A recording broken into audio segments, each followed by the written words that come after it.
We're going to talk about mediocrity, and we're going to talk about how many people go through their lives till their graves in these mediocre kind of relationships, just accepting that as normal. Really educating ourselves about the fact that desire discrepancy is normal and fine and nobody's broken.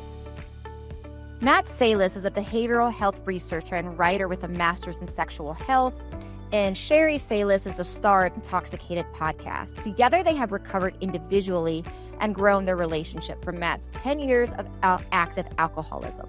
Sheri loves her cats and her cats more than Matt, but Matt is gaining on the cats. Emotional safety.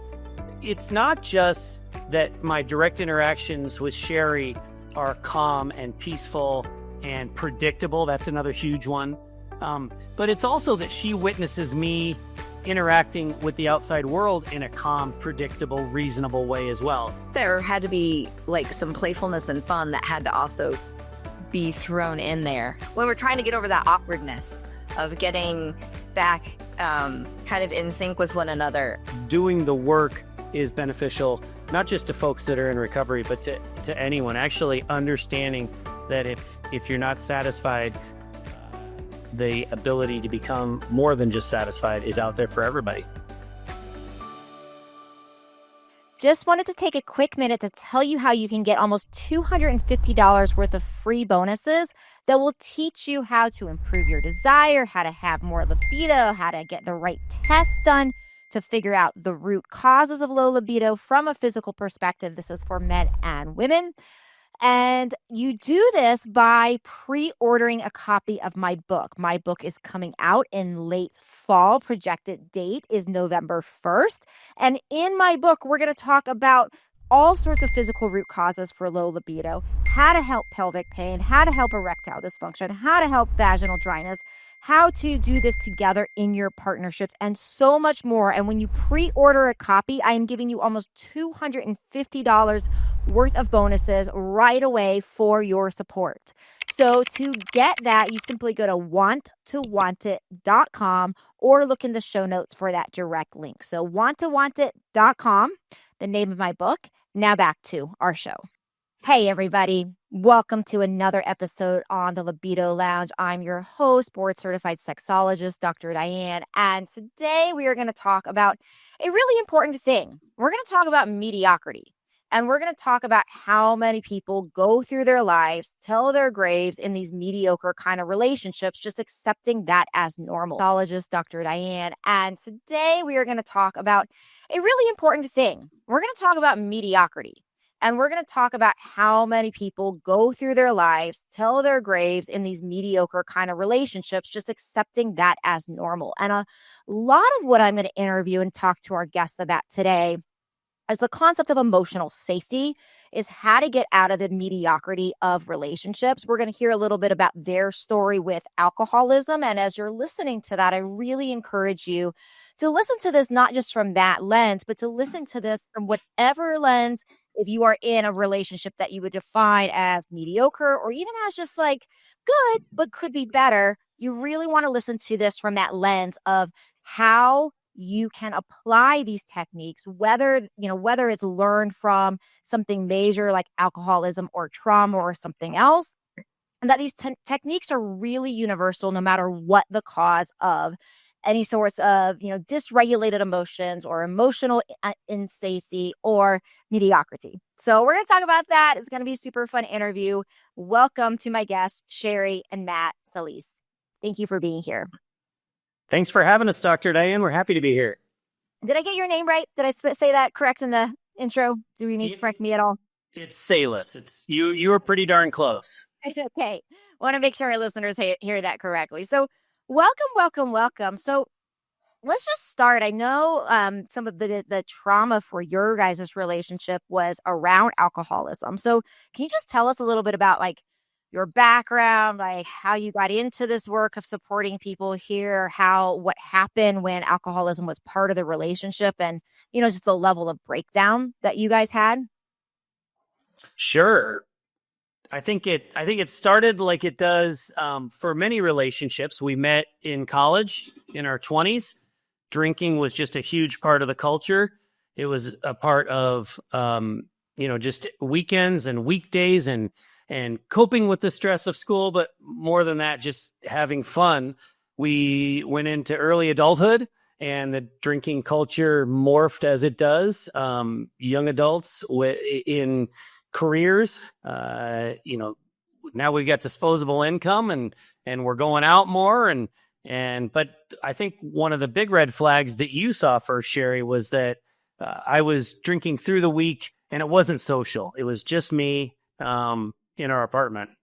Yeah. And that kind of shocked me, I guess, when we were in college, drinking was the norm. But I thought once we progressed into our young adult professional lives that the drinking would slow down.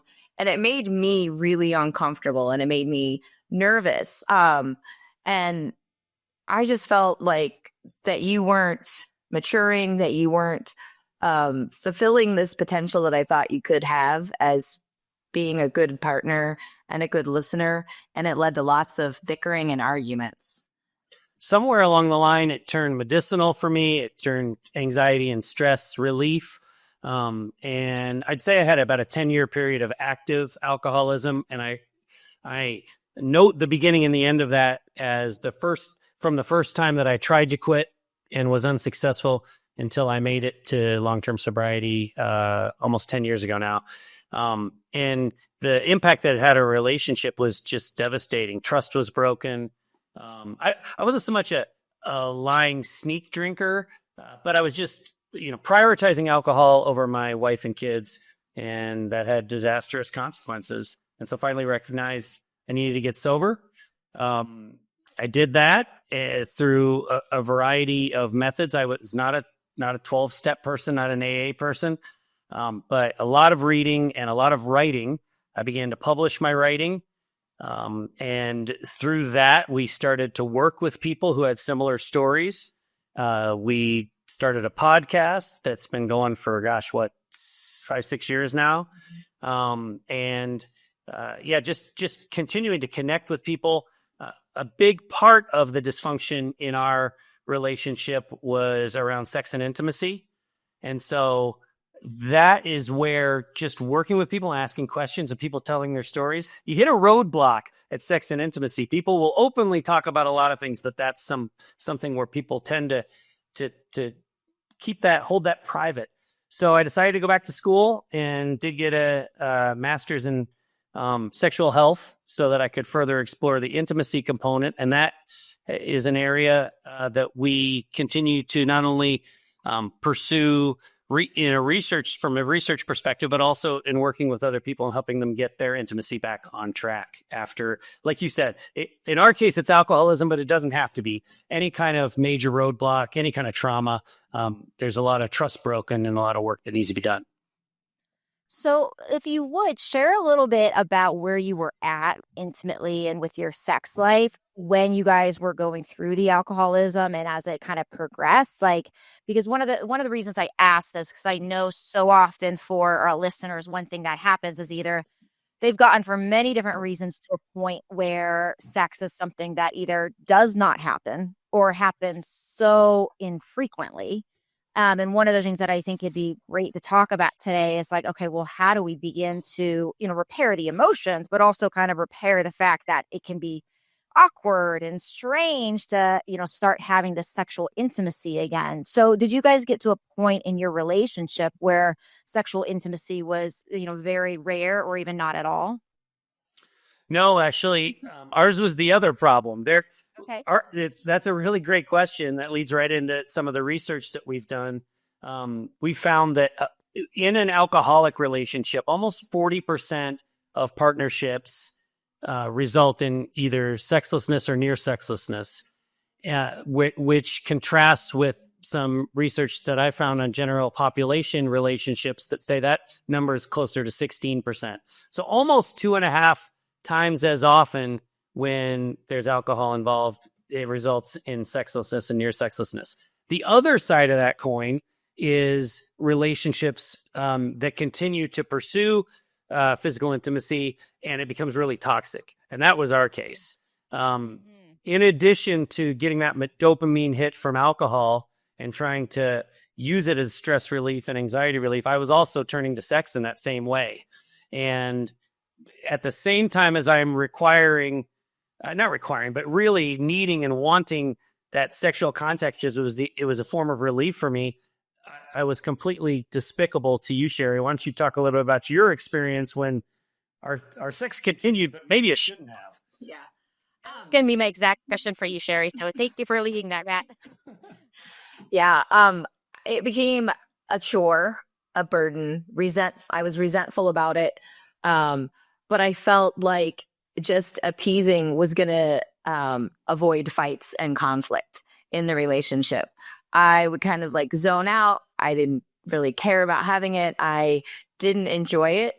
And in the beginning of the relationship, you are young and in college, and almost just a couple years in after we moved away from the college and into that young professional life, I started pulling back because I think it was like self-esteem and, or this sense of arrogance that you felt like you knew what I needed for my body better. So we had oftentimes during intimacy, there would be situations where I would want something and you would be dismissive about it. So it kind of made me start questioning my own ability to enjoy sex. Mansplaining is so romantic in those moments. Exactly. Yeah. Right. So early on, it had kind of, I started to take this path of, oh, this is just for him. And there would be, it wasn't altogether awful every time. I mean, we have 4 children, so we did have sex frequent enough for that, for sure. But that just was something that kind of continued where I felt more shut down in the bedroom. And I could see that his ego was taking a hit. You weren't really feeling it because I wasn't like giving you the sense that I was enjoying it. So you could pick up on my displeasure, but we still continued to have sex throughout the relationship and throughout the addiction, just because there is a big libido discrepancy between us too. And, we had to do a lot of educating ourselves once that relationship repair and recovery work we were doing was necessary. Yeah, a couple of things that you say I think are so important for everybody to hear. And one is like, it sounds like there was almost this like obligatory type of sex that was happening where it's like, well, this is what I'm supposed to do. And another thing that you said when you're saying like, you're almost like checked out, like it sounds almost like dissociative. If you haven't taken a minute yet to go to wanttowantIt.com to get your bonuses, almost $250 worth of free bonuses for pre-ordering my book, I recommend you do that now. We're going to go through so many reasons and so many solutions to fixing low libido for both men and women. It is action-packed with solutions from supplements to diet to lifestyle to lab tests you should talk to your doctor about to physical routines you can change. So many things designed to help support estrogen and testosterone and circulation and erectile dysfunction, vaginal dryness, so much more. So if you go to wanttowantIt.com, you can find that book for pre-order, and you can also then take advantage of the almost $250 worth of bonuses I am giving away for pre-order that will not be available for long. Now let's get back to our episode.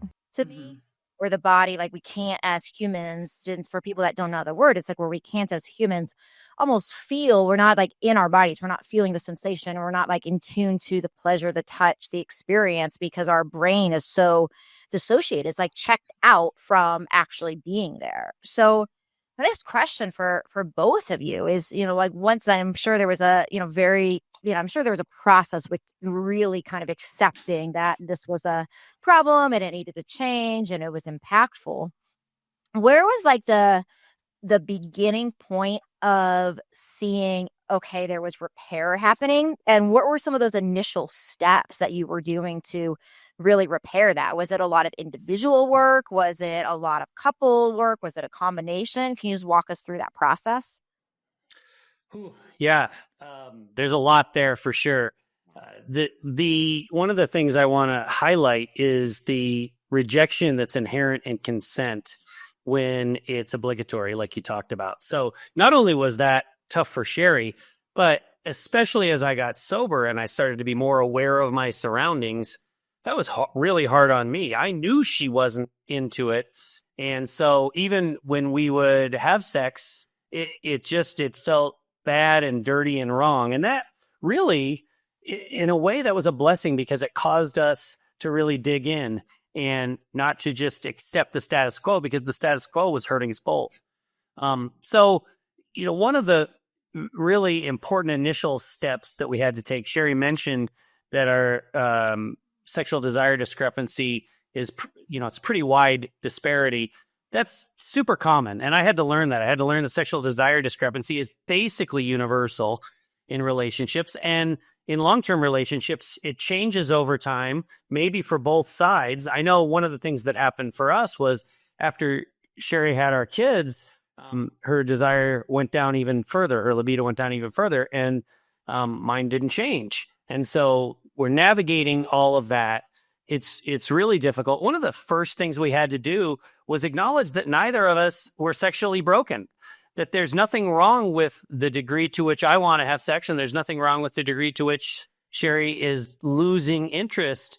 And that just respect that we gained for each other, that was huge, because prior to that, really educating ourselves about the fact that desire discrepancy is normal and fine and nobody's broken, that was huge. And then, we had to create in our relationship a level of emotional safety that had not been there before. I had to learn that the way I interact throughout the day impacts how Sheri's going to feel when we go to bed at night, whereas I'm much more of a compartmentalizer, and we can argue, or I can yell at one of the kids because they did something wrong, or I can be frustrated about politics and be screaming at the TV screen and causing all this anxiety in the house. I can do all of that, and then I'm ready to go. And Sheri wears all that and brings that into the bedroom and thinks, I don't want to put words in your mouth, but your anxiety was high and I was unattractive. Because if I'm a compartmentalizer, how would you describe yourself? I describe myself as a compiler.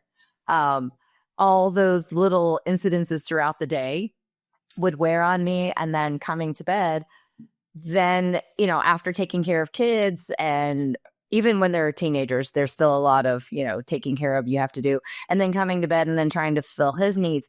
When we realized that, that we had respect for one another's discrepancies, that made it a lot easier, I think, for me to then move forward, because I was feeling the trust and the respect and the appreciation for where I was. So I feel like I could say, no, I'm not interested in having sex, and that would be heard, and it would be nothing other than, okay. And then we would go to sleep. Whereas before, during addiction and before we learned this, there would be more confrontation, more cajoling. So then I think that it allowed me to open up, and kind of, you had mentioned this awkwardness when you do stop sex. Even when you're not stopping sex, it's still awkward to get back into like finding the pleasure for yourself and enjoying it again. So when I was feeling more respected and I had more emotional safety, it was a huge challenge to try to learn more about the things that I would like to have in bed, and have, because it's just when you've disassociated yourself from it, you don't really know what you like anymore. You don't really know what's going to feel good. So other than liking for it to be over. Yeah, but yeah. Yeah. Well, what about like the emotional side of things? What was that process like as far as restoring like the actual trust? And do you have some like foundational principles you recommend around like, like with the work you've done as well as your own experience, like this is so important to really begin to rebuild that trust? Yeah, I think we do, and the first thing I want to say is we came across this in a really muddled, non-sequential, not helpful way. Like, it took us 4 or 5 years to figure this stuff out, and it was ugly, right? But now we can see it and we can present it to others in a pretty concise, not easy by any means, and not fast either. Time is a huge component, but in a linear fashion. I mentioned earlier that I'm more of a compartmentalizer, and I can have a rough day and things can go bad and I'm still ready for physical intimacy. That I think is not the case, certainly with my partner, and with a lot of couples we work with. The partner needs something different. They need a sequence, and it all comes down to trust. The first four components. So that first one is emotional safety. And when I talk about emotional safety, it's not just that my direct interactions with Sheri are calm and peaceful and predictable. That's another huge one. But it's also that she witnesses me interacting with the outside world in a calm, predictable, reasonable way as well. Huge, can't overemphasize this, are my interactions with our kids. She needs to see me respecting them and treating them well. It doesn't mean I can't discipline our kids, but it needs to be measured and it needs to make sense. And, I need to make time for them. It sounds kind of crazy, but my interactions with our kids is probably the most important thing to Sheri feeling sexual desire for me. And so one of the big things we had to learn, Diane, that was tough, was Sheri loves our kids and puts her weight and energy into them more than I do. That's hard for me to admit. That's embarrassing. I don't like that.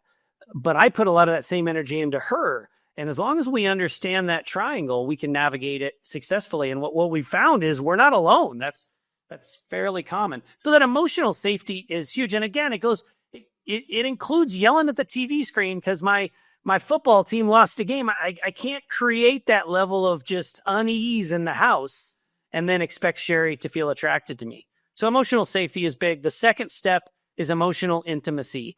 Before Sheri is eager for physical intimacy, we have to connect on an emotional level. I have to be a good listener. I have to be a listener who isn't trying to solve all her problems for her and then move on to the next thing. I have to take the time to listen and provide whatever kind of support she might want. And at the same time, I have to be willing to be open and communicative and not just dumping on her. This is a tricky one because for men in our society, we really have very few outlets that are emotionally safe. Most of us interact with other men by joking and teasing and making fun of each other. And then we use our partners as our one and only safe emotional space. And so it's really easy to turn our partners into a dumping ground.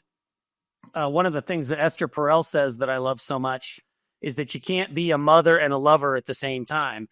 And so if I'm turning to Sheri to nurture me and to heal all my wounds, it's really hard for her to be attracted to me. So there's a lot of pieces within that emotional intimacy piece.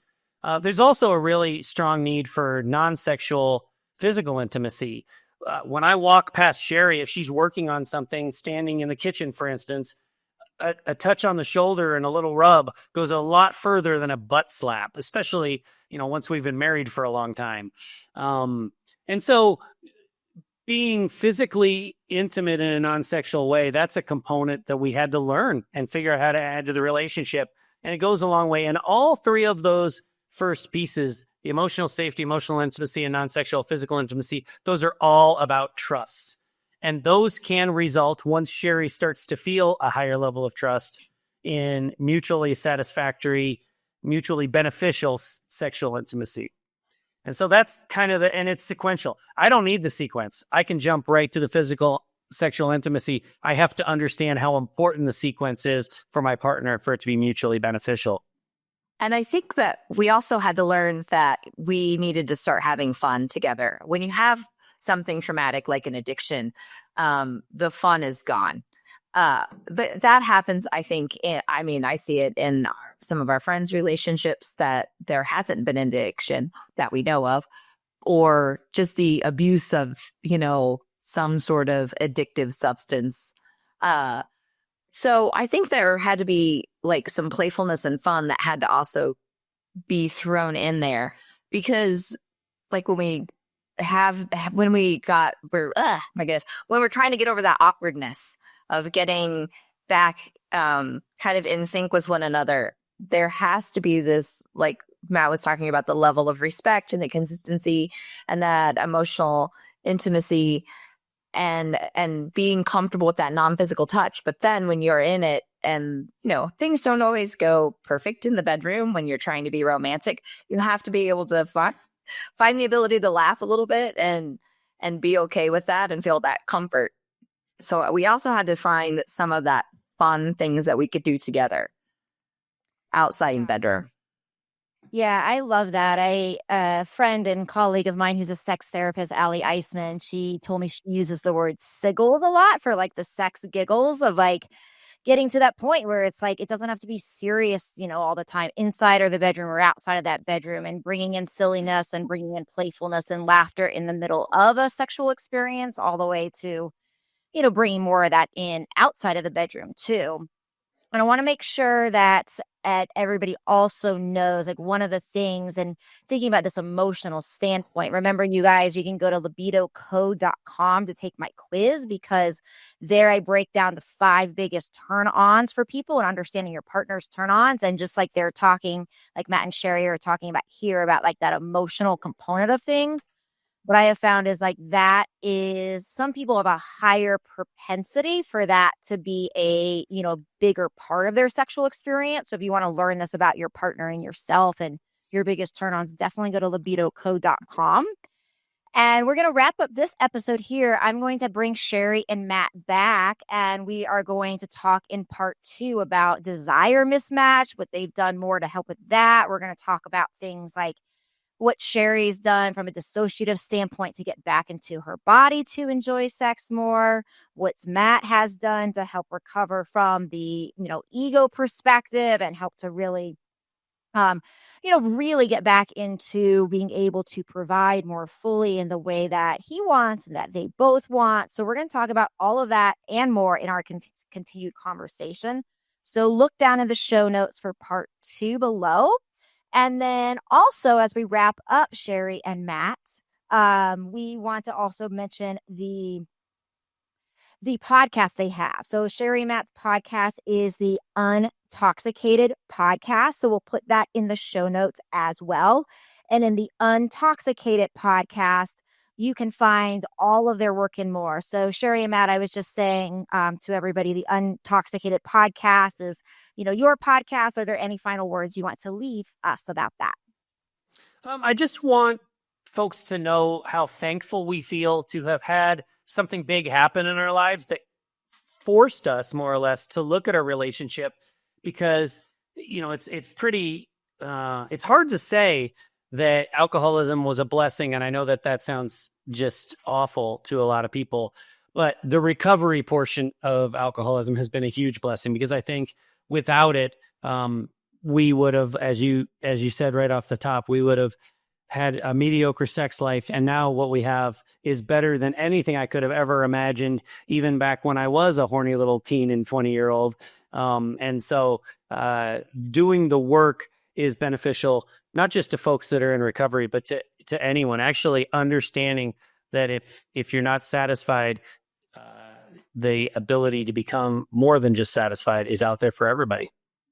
Yeah, thank you for that. It's such a great reminder, and really appreciate you being here. And everybody will have the libido code, how to get part 2, and a link for Sheri and Matt's podcast in the show notes below. So thanks everybody for being here with me. And thank you, Sheri and Matt. And we'll see you all real soon. Ciao for now. Thank you for listening to the Libido Lounge. Please don't keep me a secret. Please share this with your friends. You can find me on YouTube, on Instagram, as well as how to work with me at mylibidodoctor.com.